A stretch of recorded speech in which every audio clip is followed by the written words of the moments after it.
देखो, clear? The problem was too complicated to be solve का मतलब हो गया कि ये 2 का जोड़ा है, ठीक है? बोलो कोई प्रॉब्लम?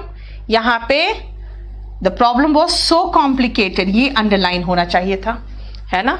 और यहां पे टू सिंपल, ये तो पूरा कुछ भी नहीं रहेगा, इसमें तो आपको एरर खोजना था, ठीक है? बोलो कोई प्रॉब्लम? अभी हार्डली, स्केर्सली, बेयरली में कहां पहुंच गए बेटा? अभी कंजंक्शन करा रही हूं, पहले कंजंक्शन करो। हार्डली, स्केर्सली वगैरह का यहां पर तो कोई कुछ मीनिंग ही नहीं बता रही मैं आपको, ठीक है? ग्रास्प का मतलब समझना बेटा, समझना। ग्रास्प मतलब पकड़ना होता है ना? किसी चीज को थामना, पकड़ना, ग्रास्प। तो यानी कि मैं पकड़ नहीं पा रही थी, यानी कि मुझे कंसेप्ट पकड़ने में 5 मिनट टाइम लगा, मुश्किल से 5 मिनट टाइम लगा, ये बोल रहा है। अब आओ, इसमें एक पंगा जो बहुत बड़ा पंगा है, पहले उसको हम देख ले, लेकिन उसके पहले आप जरा पढ़ लो, उसके बाद समझाती हूं।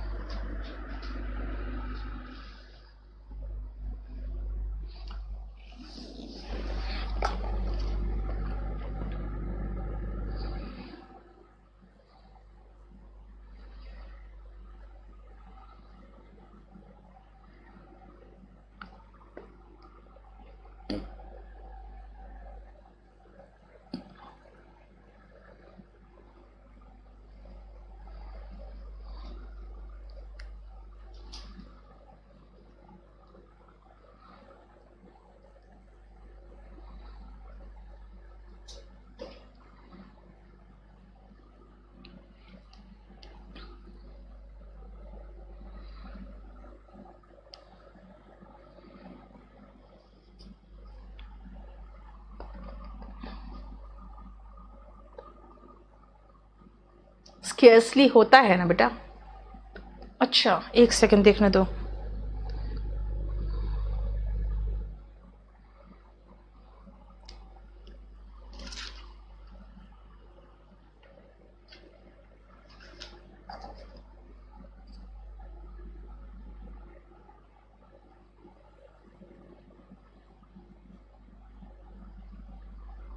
स्केर्सली कहाँ कोई शब्द है इस पेज में?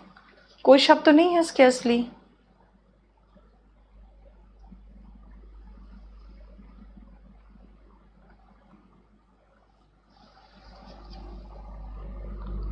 देख लिया?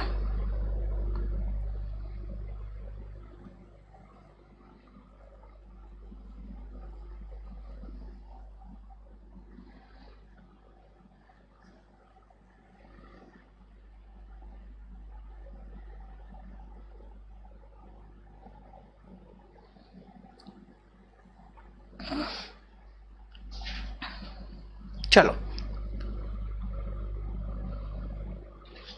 शुरू करें, ध्यान से सुनना। हाँ, ये मैंने एडवर्ब में भी करवाया था थोड़ा, यहां भी इंपॉर्टेंट हो जा रहा है कि भाई यहां पे I am too glad to meet you को अगर हम चेंज करना चाहे सो दैट में, तो इसका मतलब हो जाएगा I am so that I can not meet you, I am so glad that I can not meet you. Meaning गड़बड़ हो रहा है। इसका मतलब है कि ये टू कंजंक्शन का जोड़ा नहीं है। तो फिर क्या है भाई? ग्लैड डिजायरेबल एडजेक्टिव है। आई एम वेरी ग्लैड, क्यों? आपसे मिलकर। टू के बाद वर्ब का जो बेस फॉर्म है यहां पे इंफिनिटिव है ना? इसीलिए इस चीज को ध्यान रखना। यहां पर भी बिल्कुल सही है, क्योंकि I am too sad to hear this का मतलब हो गया I am too sad that I can not hear this, है ना? I am too sad that I can not hear this, meaning ही गड़बड़ हो रहा है। तो भाई ये है क्या? भाई ये एडजेक्टिव है जिसकी विशेषता ये एडवर्ब बताया है। भाई वेरी लगाओ, टू क्यों? अनडिजायरेबल एडजेक्टिव्स के साथ टू एडवर्ब लगता है, ठीक है? तो ये टू हियर, आगे हमें कोई भी वर्ब लगाना होता है तो हम टू का काम लेते हैं। टू हियर है ना, वो इन्फिनेटिव के रूप में लेते हैं, इसीलिए टू हियर दिस हुआ। क्लियर? हार्डली का मतलब बेटा वहां पर है कि मुश्किल से, नहीं मतलब है ही नहीं, नहीं के बराबर, ठीक है? अब ये देखो, she is too sad to hear this, ये बिल्कुल सही है, लेकिन क्यों है उसको एक बार रीड कर लो। देखो, ये ऑलरेडी हमने एडवर्ब में भी थोड़ा पढ़ाया था।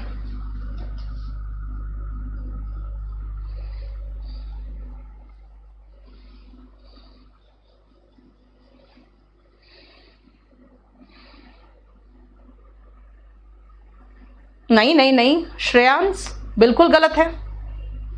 चंदन क्या हुआ? पर खाली क्वेश्चन मार्क आ रहा है बस, और कुछ नहीं आ रहा है।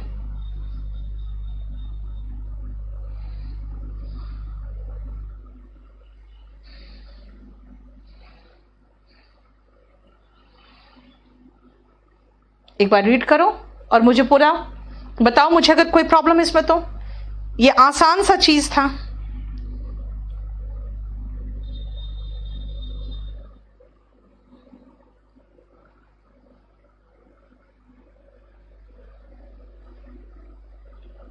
बेटा सो के साथ आपको नॉट नहीं लगाओगे तो वो टू को जस्टिफाई तुम कैसे करोगे? टू को जस्टिफाई कैसे करोगे? ये लिख रही है I am so sad that I hear this. नहीं बेटा, that I can not hear this, not लगाओगे तब ना। ठीक है Kuldeep, you will get all the notes. Wait, you will get everything. आप जो भी आपका क्लास मैंने बोर्ड पे लिया है वो सब कुछ मिलेगा आपको, निश्चिंत रहो। अब सुनो, अब मुझे नेक्स्ट पोर्शन में आना है, और जिन लोगों ने नरेशन पढ़ रखा है आपको आराम से समझ में आएगा ये क्या बताना चाह रही हूं। क्या लास्ट वाला मैंने ये कहा है बेटा कि देखो मैंने क्या कहा है, सुनो फिर से, चलो वापस। मैंने कहा है कि ग्लैड डिजायरेबल है तो इसको वेरी बना दो, दैट्स इट। भाई टू मीट क्यों लगाया? ऐसे भी आगे जब मुझे कुछ लिखना रहता है तो टू प्लस वर्ब का बेस फॉर्म लेना रहता है। फिर है कि आप इसको इसमें टू क्यों नहीं हटाया? इसलिए नहीं हटाया क्योंकि ठीक है इसमें भी ये एडवर्ब ही है, लेकिन सैड जो है अनडिजायरेबल है। अनडिजायरेबल के साथ हम टू यूज करना चाहते हैं। कैसे स्पीड बढ़ाऊं यार? देखते हो एक एक बेकार बेकार चीज पूछते रहते हैं अनिशा, कैसे बढ़ाऊं? ठीक है, यस आप टू को सो दैट में चेंज करने की कोशिश करोगे तो यहां मीनिंग चेंज हो जाएगा।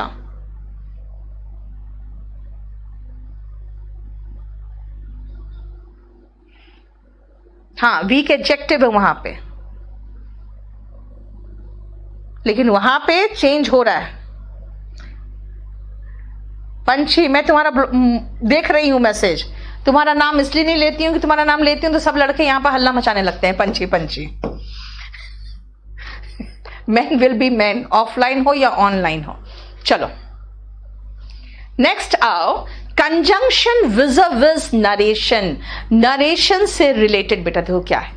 सबसे पहले आते हैं असर्टिव सेंटेंसेस में। असर्टिव सेंटेंस जानते हो, जनरल स्टेटमेंट्स देता है जिसको कथनात्मक वाक्य कहते हैं। और याद रखना जब आप नरेशन पढ़ोगे तो पढ़ोगे असर्टिव सेंटेंसेस में धीरेन्द्र क्या हो गया, असर्टिव सेंटेंस में कंजंक्शन दैट का प्रयोग होता है।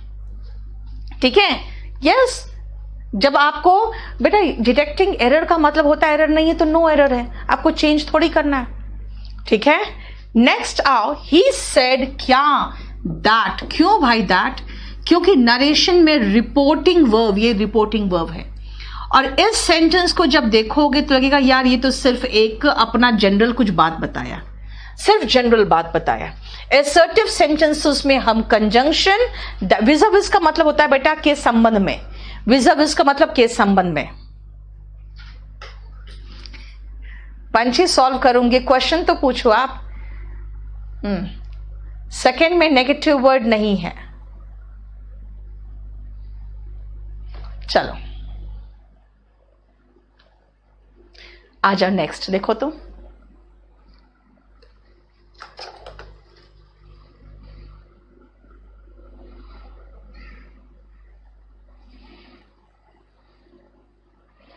देख लो आपके नोट्स में कंजंक्शन छोड़ के सब अपडेट हो गया होगा। जितना आपने सब नाम लिया सब अपडेट हो गया। ठीक है, आपने जितना आज नाम लिया है सब अपडेट हो गया कंजंक्शन छोड़ के। ओके,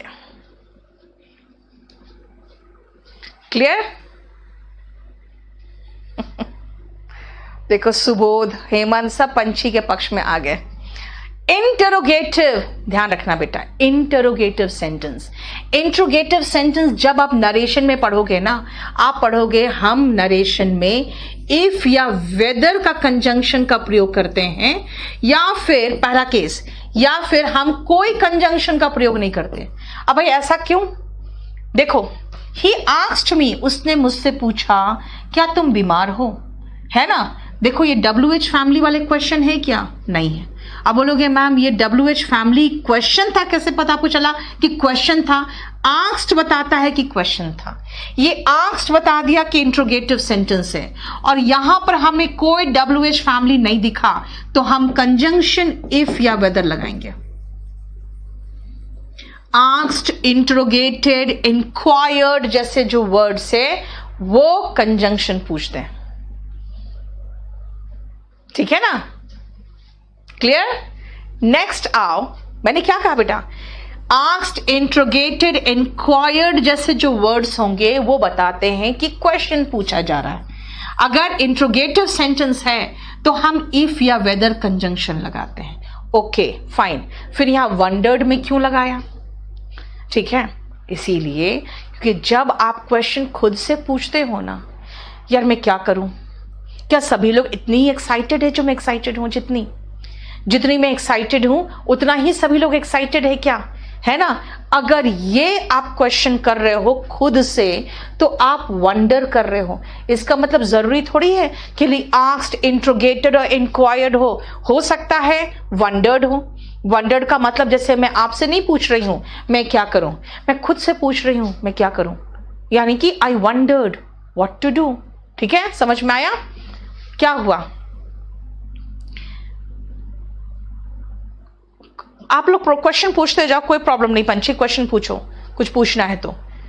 लेकिन अभी थोड़ा सा रुको और समझने की कोशिश करो। आप लोग जब समझोगे नहीं ना तो मुश्किल होगा आपको। सुनो क्या कहा मैंने कहा WH फैमिली वाले क्वेश्चन नहीं है तो इफ या वेदर लगाओ। कैसे पता चलेगा? आस्क्ड, इंटरोगेटेड, इंक्वायर्ड, वंडर्ड जैसे शब्द बताएंगे आपको कि क्वेश्चन पूछा जा रहा है। फिर चेक करो WH फैमिली तो नहीं है तो इफ लगा दो, हो गया।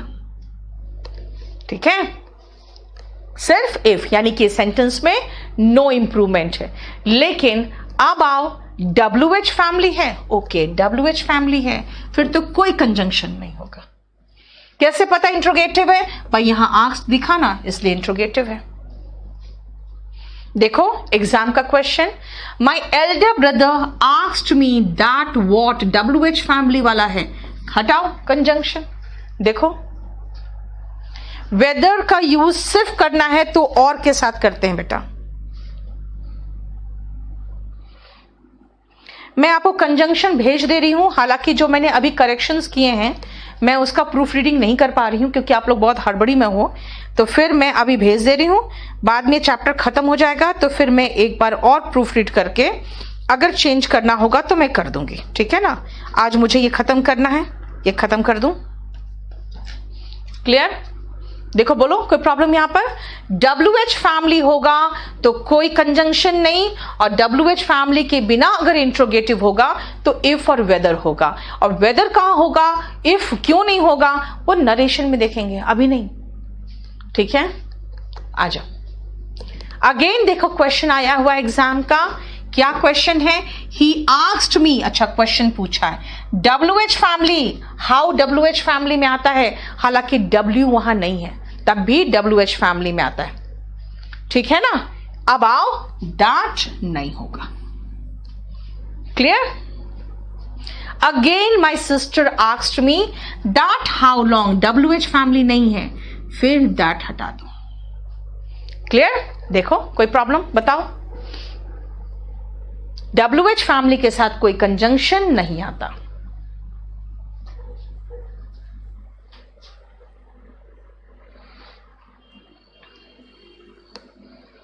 धीरेन्द्र, कंपल्सरी इंग्लिश में पता है बेटा, स्पोकन इसलिए एडेड है ना क्योंकि कंपल्सरी इंग्लिश में UPSC वाले जो लेते हैं वो इंटरव्यू में भी बहुत खराब करते हैं।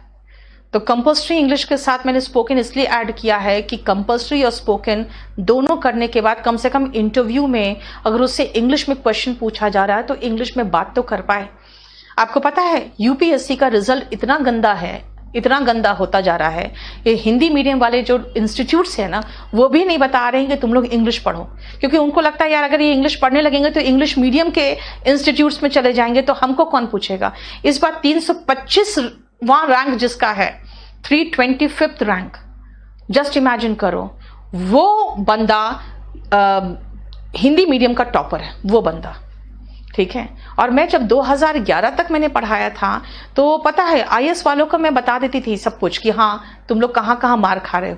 इसके कारण सारे जो आईएएस के इंस्टीट्यूट्स वाले थे ना, वो मुझसे बहुत चिढ़ते थे, बहुत चिढ़ते थे, हिंदी मीडियम के जितने इंस्टीट्यूट्स थे। अब फिर से मैं कंपल्सरी इंग्लिश में आ गई तो फिर से उन लोग को टेंशन हो रहा है, क्योंकि मैं सही बता देती हूँ आप लोग को, ठीक है। इसीलिए आप लोग अगर आईएएस की तैयारी कर रहे हो बेटा तो इंग्लिश बोलना आना चाहिए। और मैं तो कहूंगी कि अगर आप लोग 3-4 साल बाद लेने वाले हो अगर आईएएस का एग्जाम, आप लोग 3-4 साल के बाद के कैंडिडेट्स हो, तब तो आपको इंग्लिश मीडियम चुन लेना चाहिए। हिंदी मीडियम का रिजल्ट ही नहीं है यार, ठीक है। चाहे जो भी रीजन हो, मुझे नहीं पता क्या रीजन है, नहीं है रिजल्ट, ठीक है। आज खैर 7 बजे मैं स्पोकन का डेमो ले रही हूं यूट्यूब में ही, आप देख लेना, उसके बाद डिसाइड करो। अब आओ ऑप्टेटिव सेंटेंस। भाई ऑप्टेटिव सेंटेंस है क्या? ये इच्छा सूचक वाक्य है। इच्छा सूचक का मतलब होता है बेटा जो आपकी इच्छा व्यक्त करता है, ठीक है, जो आपकी इच्छा व्यक्त करता है भगवान तुम्हारा भला करे, है ना। फिर कहते हैं गो टू हेल, यानी कि श्राप भी दे रहे। रवि सिहाग 317 रैंक है उसका, रवि सिहाग का, आप देख लो 317 रैंक यूपीएससी का हिंदी मीडियम का टॉपर है। बताओ कहां स्टैंड करते हो?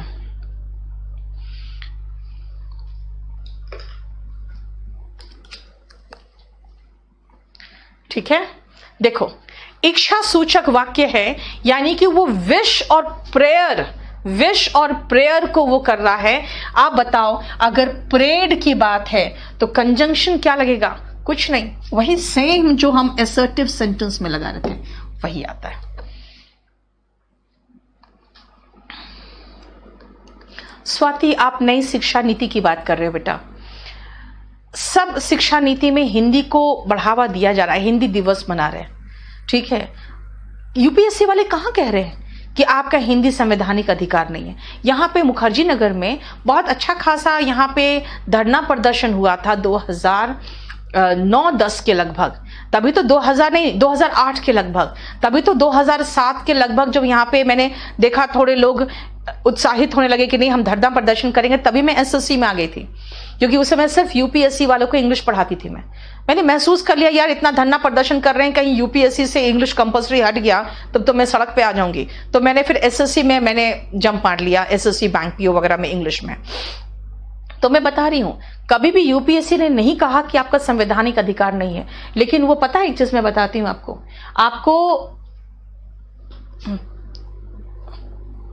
आपको मैं बताती हूं, आपका संवैधानिक अधिकार है, वो तो कोई ऑब्जेक्शन ही नहीं है। वो धीरे धीरे ऐसे हिंदी मीडियम के छात्रों को छांटता चला जा रहा है, ठीक है ना। वो कुछ बोलेगा नहीं, यूपीएससी कुछ नहीं बोल रहा है किसी को। देखो ही प्रेड दैट, यानी कि ऑप्टेटिव सेंटेंस में कंजंक्शन दैट आया है। चलिए नेक्स्ट आओ, इंपरेटिव सेंटेंस क्या होता है? आदेशात्मक वाक्य, आदेशात्मक लिखा हुआ है लेकिन आदेश खाली नहीं होता है, ऑर्डर्स, रिक्वेस्ट, सजेशन, प्रोहिबिशन, मना भी किया जाता है। अब रिक्वेस्टेड से हम समझ गए इंपरेटिव सेंटेंस से, तो प्रेपोजिशन क्या होगा? टू होगा। क्यों? क्योंकि टू के बाद वर्ब का बेस फॉर्म होता है। देखो, देख रहे हो? क्लियर? समझ में आ रहा है? कंजंक्शन विज़ नरेशन, मैं यही सिखा रही हूं आपको बस। अब आओ एक्सक्लेमेटरी। बेटा एक्सक्लेमेटरी में भी दैट आता है। कैसे पता एक्सक्लेमेटरी? वाओ, हुर्रे, एलास, लेकिन वो वर्ड आपको नरेशन में नहीं दिखा, तो एक्सक्लेम्ड वर्ड तो दिखा ना। मतलब मैं ऐसे देख लूं, जो सेंटेंसेस क्वेश्चन पूछ रहा है तो कंजंक्शन WH फैमिली के मामले में कोई नहीं है, और WH फैमिली नहीं है तो इफ या वेदर है, हो गया एक पहला। जो सिर्फ स्टेटमेंट देता है, सिर्फ स्टेटमेंट, उसमें कंजंक्शन दैट आता है। और दैट कहाँ कहाँ आता है?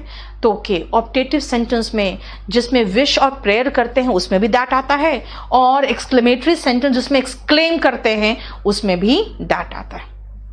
ठीक है, अब आ बेटा टू प्रेपोजिशन भी है और टू कंजंक्शन भी है। यस देव, ठीक है, दो टू इन्फिनेटिव का भी भाग है। ठीक है, अब हम लोग ये समझ गए, इसमें जरा ध्यान से देखो, आपको खुद महसूस होगा। इंपरेटिव भी बता दिया मैंने, ऑप्टेटिव भी बता दिया, ध्यान से देखो। ऑप्टेटिव सेंटेंसेस में दैट, अरे ऑप्टेटिव थोड़ी है यार ये, हाँ ये तो ऑप्टेटिव है, एक सेकेंड,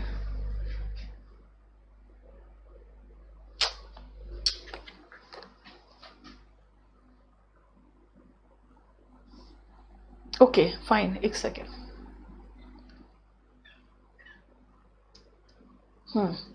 एसर्टिव सेंटेंस में दैट, एसर्टिव सेंटेंस क्या बताता है? सिर्फ एक कथन बताता है। वो बताता है मैं बीमार हूं, मैं बीमार था, एक आपको इंफॉर्मेशन दिया। ठीक है, इंट्रोगेटिव सेंटेंस क्वेश्चन पूछ रहा है, क्या तुम बीमार थे, ये पूछा। ठीक है, इंट्रोगेटिव सेंटेंस क्वेश्चन पूछता है, कैसे पता? आस्क्ड, इंट्रोगेटेड, वंडर्ड, ऐसे वर्ड्स दिखेंगे आपको।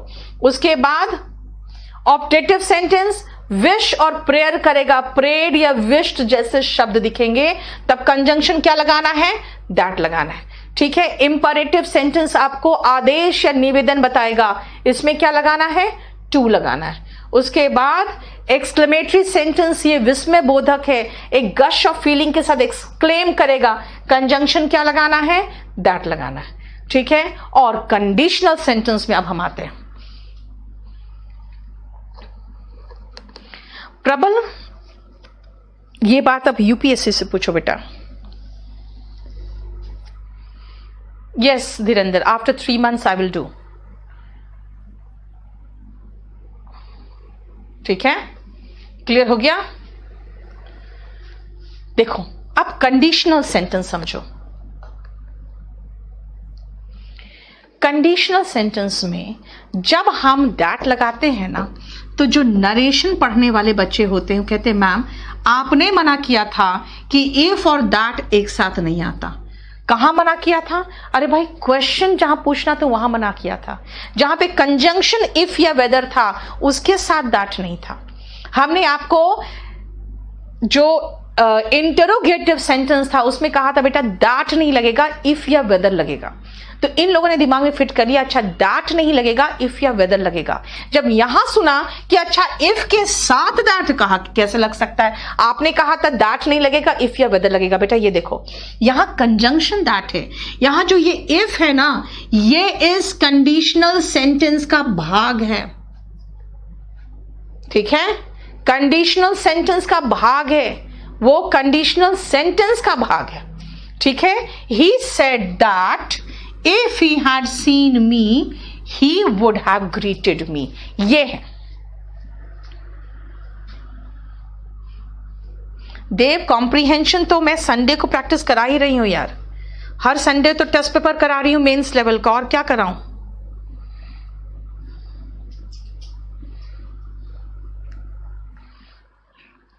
हो गया? नेक्स्ट आओ, डू नॉट गेट कंफ्यूज, वही मैंने लिख दिया है, दैट और इफ को एक साथ देकर कंफ्यूज मत कर जाना, जो आप लोग कंफ्यूज कर जाते हो। बताओ,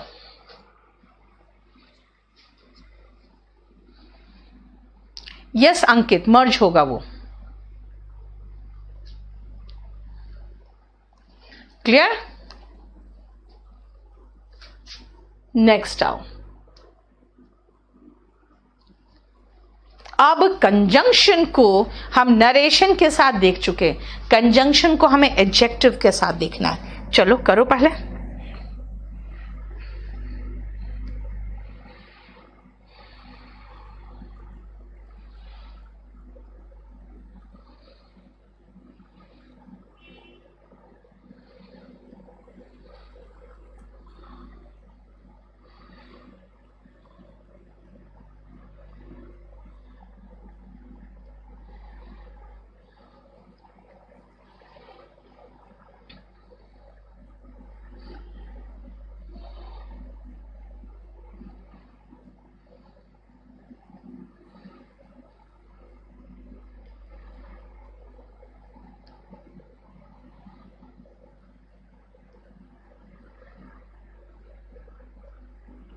हो गया?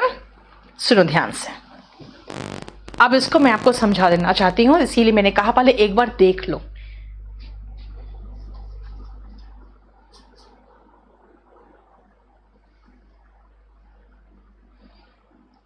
धीरेन्द्र, मैं आइलेट्स का तैयारी पहले करवाती थी, मुझे पता है क्या क्या होता है उसमें भी। अब सुनो मेरी बात ध्यान से। Conjunction with with adjective, adjective के अनुसार हमें कंजंक्शन देखना है, तो एक काम करें, हम एडजेक्टिव चैप्टर ही याद कर लेते हैं। एडजेक्टिव में हमने आपको ये पॉजिटिव डिग्री में पढ़ाया था, इसको कंपैरेटिव डिग्री में पढ़ाया था, बताया था कंपैरेटिव डिग्री के साथ दैन आता है। तो भाई पॉजिटिव डिग्री के साथ अकेला एस नहीं आता था, एस एस आता था, है ना? याद है? राइट? कंपैरेटिव डिग्री के साथ दैन है, तो कंपैरेटिव डिग्री के साथ हम पॉजिटिव डिग्री के साथ हम एस एस लगाते थे, याद करो, है ना? नेक्स्ट आओ, क्या बोला 58 पेज में? दैट ऑफ रहेगा और दैट इफ, मतलब एक सेकेंड बेटा, सॉरी,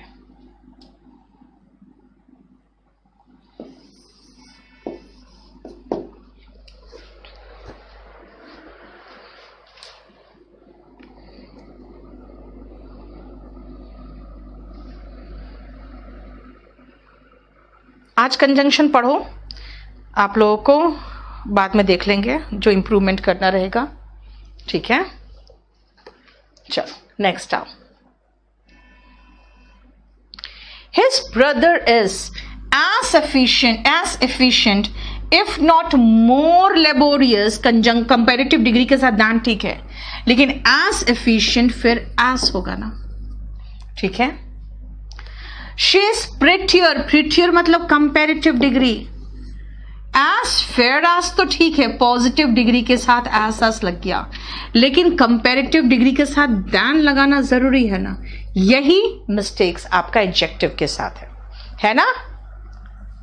इसका मतलब पहला क्या कहना चाह रहा है कि आर्टिस्ट के रूप में, कलाकार के रूप में राजू अगर रमेश से बेहतर नहीं है तो कम से कम रमेश के जितना ही अच्छा तो है ना? और आप कहोगे मैम नेगेटिव है, तो नेगेटिव के साथ सो आएगा। बेटा एस और सो एस दोनों का इस्तेमाल कर सकते हो नेगेटिव के साथ। हाँ, पॉजिटिव के साथ सिर्फ एस लगाना, तब आप सो एस नहीं लगा सकते हो, ठीक है? अब आओ सेकेंड क्या कहा है कि ये लड़का अपने ब्रदर की तरह इतना ही एफिशिएंट है, भले उतना मेहनती नहीं है लेकिन उतना ही एफिशिएंट है, और ये लड़की अपने सिस्टर से ज्यादा सुंदर है, हालांकि उतना फेयर नहीं है। तो आप कहोगे मैम सो एस नहीं होगा, आपकी मर्जी लगाना चाहते तो यहां सो एस लगा दो, लेकिन बेटा मेरे पास बड़ा मिस्टेक यहां पर है, तो मैं उसको मिस्टेक मानूंगी ना, फिर इसके चक्कर में क्यों पढ़ूंगी मैं, है ना? उसको छोड़ देंगे as fair as, prettier than. इसीलिए इसका मतलब है अगर एक वाक्य में हमारे पास एक पॉजिटिव और कंपैरेटिव डिग्री दोनों हो तो पॉजिटिव डिग्री के साथ एस, नेगेटिव वाक्य हो तो सो एस, एंड कंपैरेटिव डिग्री के साथ दैन नहीं तो टू का प्रयोग होगा, ठीक है? बताओ, क्लियर? बताओ कोई प्रॉब्लम? चलो अब आओ, हम आखिरी पॉइंट्स में पहुंचने वाले हैं। अनलेस एंड अनटिल, आज हमारा कंजंक्शन खत्म हो जाएगा।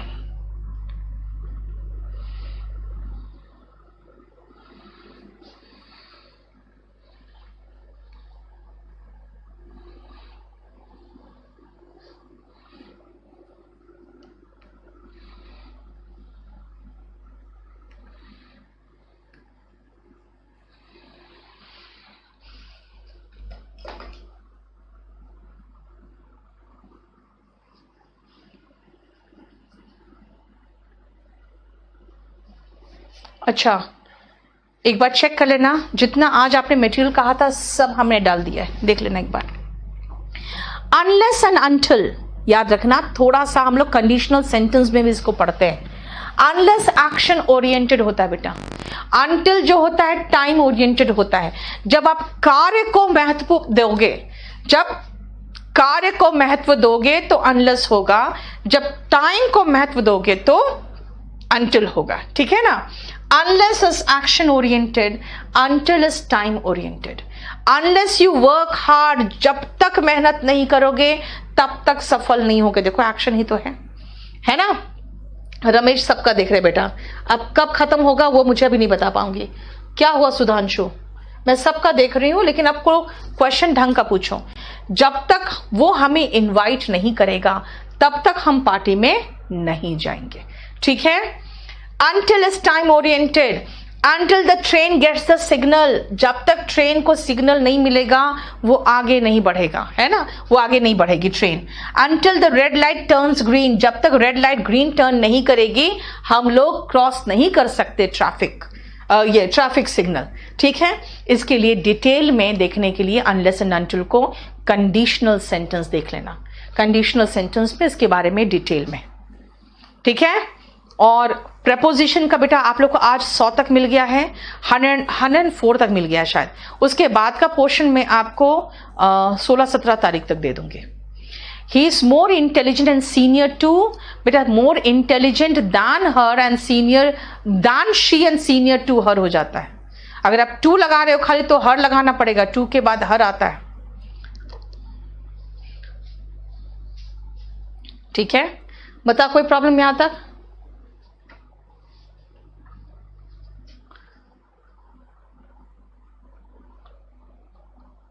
दो का मतलब हालांकि बेटा, हालांकि. अब आओ विच का, बस आखिरी में. अब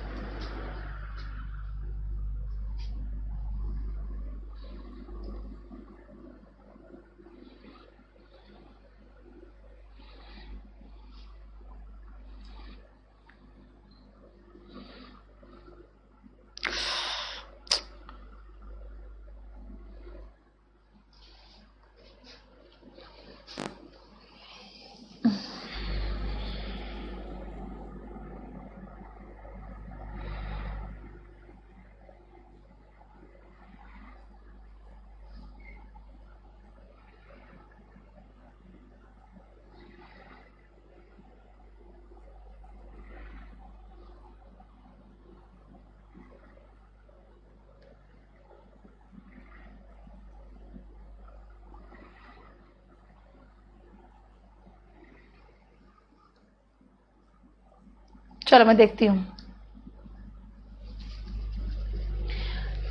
रॉन्ग यूज ऑफ विच देखो.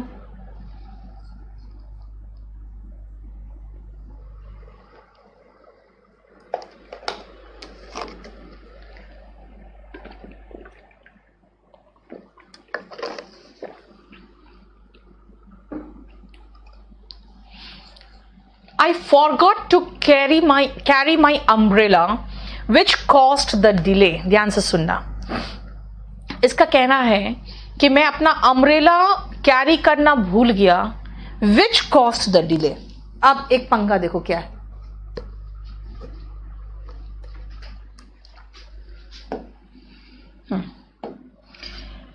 I forgot to carry my umbrella which हम लोग पढ़े हैं कि which नॉन लिविंग के लिए यूज होता है, एनिमल के लिए यूज होता है.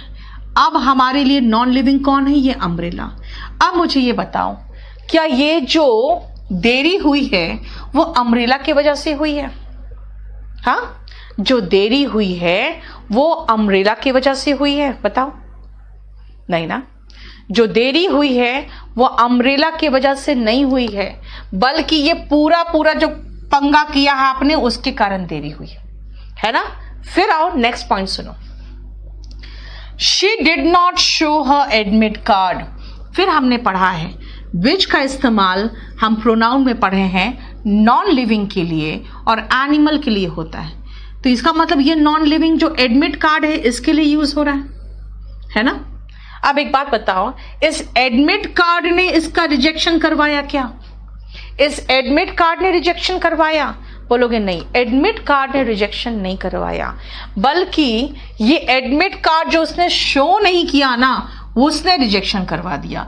ये अम्ब्रेला लेके नहीं गया, मैं अम्ब्रेला लेके नहीं गई इसीलिए मुझे रुकना पड़ गया, या फिर वापस मैं लौटी अम्ब्रेला लेने, उसके कारण मुझे लेट हुआ है। दिस मीन्स ये जो काम हुआ है इस अम्ब्रेला की वजह से नहीं हुआ है बल्कि इसकी वजह से हुआ है। तो विच नहीं आ सकता। विच का इस्तेमाल नॉन लिविंग और एनिमल के लिए होता है, और यहां ये नॉन लिविंग के लिए इस्तेमाल नहीं हुआ है, ये पूरा सेंटेंस के लिए हुआ है। ध्यान रखना, हम नजदीक वाले सेंटेंस के लिए प्रोनाउन दिस लगाते हैं, और ये दिस प्रोनाउन लगा दिया, लेकिन बीच में कंजंक्शन भी तो चाहिए। जोड़ोगे कैसे? दो सेंटेंस को जोड़ना भी तो है, ये हम प्रोनाउन में भी पढ़े होंगे। दो सेंटेंस को जोड़ना है तो बीच में एक कंजंक्शन भी तो चाहिए। अगर आप कंजंक्शन भी चाहिए और प्रोनाउन भी चाहिए तो होना चाहिए I forgot to carry my umbrella and pronoun this. This मतलब ये पूरा पंगा जो किया आपने, ये पूरा जो किया आपने, cost the delay. She did not show her admit card, पहला सेंटेंस एडमिट कार्ड तक। दूसरा sentence this led to her rejection. भाई दो सेंटेंसेस को ऐसे नहीं जोड़ देते, आपको कंजंक्शन भी तो चाहिए। और ये दिस किसके लिए आया है? भाई ये दिस, ये पूरा पंगा जो किया है उसके लिए आया है। ठीक है, इसीलिए यहां प्रोनाउन और कंजंक्शन दोनों चाहिए हमें, विच से काम नहीं चलेगा।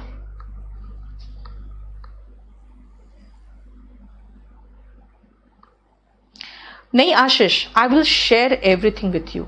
मुझे लग रहा है देखो बेटा, आपके बाद बैच जो शुरू हुआ है ना, वो शुरू हुआ है 06 और 07। अब मैं आपको बता दूं, आप लोगों का, आपके बैच का हमने नाउन बोर्ड में करा दिया था।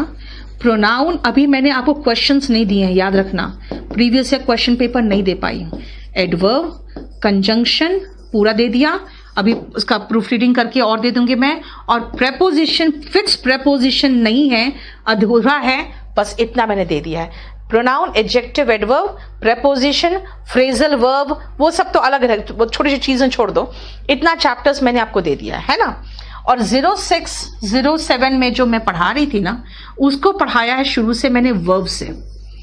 और इन लोग को क्योंकि वर्ब से पढ़ाने पर है ना, हमें थोड़ा सा पार्ट्स ऑफ स्पीच समझाना पड़ता है, क्योंकि जो बैचेस वर्ब से शुरू होते हैं उनमें हम थोड़ा पार्ट्स ऑफ स्पीच इसलिए समझाते हैं क्योंकि वर्ब टेंस में सब्जेक्ट, वर्ब, ऑब्जेक्ट है ना, फिर सब्जेक्ट का विशेषता कौन बताएगा, तो वो सब कुछ जानना चाहिए। 2 क्लासेस उनमें बेसिक कंसेप्ट में लग जाता है। तो एक तो बेसिक कंसेप्ट के शीट्स होते हैं, फिर वर्ब का होता है, फिर टेंस का होता है, और उसमें जो मैं पढ़ा रही हूं अभी मैं बता दूं आपको, वर्ब टेंस मेरा हो चुका है, उसके बाद क्वेश्चन टैग हो चुका है, ठीक है, और एक मेरा सब्जेक्ट वर्ब एग्रीमेंट हो चुका है, ठीक है। ये तो मेरे पास इतना मटेरियल तैयार है, प्लस मेरे पास 1 to 5 vocab and 15 to 20 vocab, इतना वोकैब भी मेरे पास पूरा हाथ से लिखा हुआ जो प्रिंटेड है वो तैयार है। अब ये अगर आप कहो तो मैं आपके पोर्टल में शेयर कर दूं, वरना लेकिन एक पंगा और भी है, जो पुराने बच्चे, नए बच्चे हैं, उनका कहना होगा मैम आपने तो पता नहीं क्या क्या डाल दिया, इसीलिए मैं आपका जो मटेरियल था वो डाला है मैंने। ये सब बोलोगे तो मैं आपका अपडेट करा दूंगी, ठीक है। ये देख लो, बोलो क्लियर हो गया? यहां तक हम लोगों ने कंजंक्शन चैप्टर भी फिनिश कर लिया, हो गया कंजंक्शन हमारा फिनिश, ठीक है। इसमें बेटा जो मैंने आपको दे दिया है, अब मैं आपको पूरा कंप्लीट बता दूं, क्योंकि आप लोग कंफ्यूज ना करो, इसलिए मुझे बताना जरूरी है। 1 मिनट रुकना, ठीक है। अब सुनो, मैं बहुत ईमानदारी इसलिए बता दे रही हूं क्योंकि आप लोग कंफ्यूजन में न रहो, ठीक है। अब सुनो, ये मेरे पास तैयार है, क्योंकि आपको पता ही है मैं तैयार करना मैंने शुरू ही किया है जब से लॉकडाउन हुआ है, तब से। चैप्टर में क्या बेटा, क्या स्किप किया बताओ विकास? बेटा अगर मेरे से ज्यादा कोई पढ़ा रहा है ना, तो आप पढ़ के मेरे पास फिर एक बार वापस आओ, तो मैं जानूंगी। बेटा मुखर्जी नगर पूरा मैंने बसाया, तुम मुझे सिखाओगे यार पढ़ाया कैसे जाता है? हाँ,